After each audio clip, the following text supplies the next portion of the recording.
যা হোক, নবী তখন দুর্গগুলোর নিকটবর্তী হয়ে বললেন, হে বানরের জাতিগোষ্ঠী। এই তো পেয়ারা নবীর গালাগাল শুরু।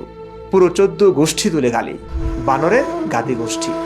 দর্শক দেখলেন আমাদের গালিবাজ নবীর সুন্নতি গালির নমুনা। এখানেই শেষ নয়, নবীর গালাগালির ধরন কেমন ছিল তা সাহাবারা লজ্জায় খুব একটা বর্ণনা না করলেও ছিটেফোঁটা গালির নমুনা কিন্তু সহিহ হাদিস থেকে আমরা পেয়েছি। বংশ গর্ব করা কি খারাপ? অবশ্যই, আমিও তা পছন্দ করি না। কিন্তু আমাদের প্রিয় গালিবাজ নবী যারা বংশগর্ব করে তাদের কি বলতে শিখিয়েছেন সাহাবাদের, দেখুন সহিহ হাদিস থেকে।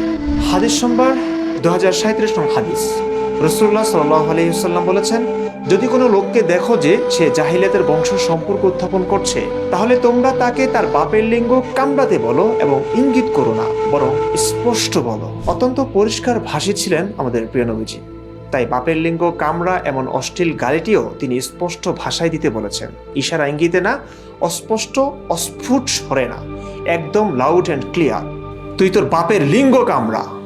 দুঃখিত দর্শক, আমি আপনাদের বলিনি, সুন্নত প্র্যাকটিস করছিলাম আর কি। দর্শক, বংশ গর্ব করা মানুষদের এই অশ্লীল গালিটি দিতে বলেছেন আমাদের গালিবাজ নবী।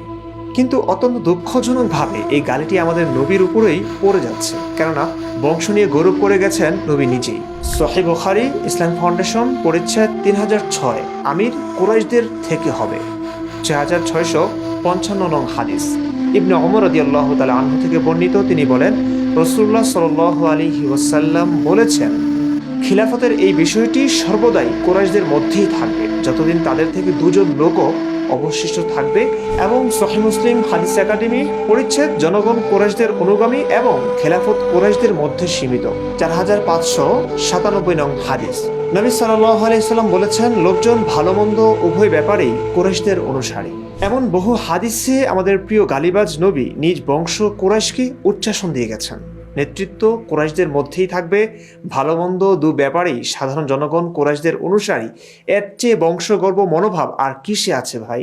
যা হোক, আমাদের প্রিয় গালিবাজ নবী শুধু কাফেরদেরই গালি দিতেন বিষয়টি এরকম নয়, কখনো কখনো মেজাজ চটে গেলে নিজের স্ত্রীদেরও গালি দিতেন তিনি।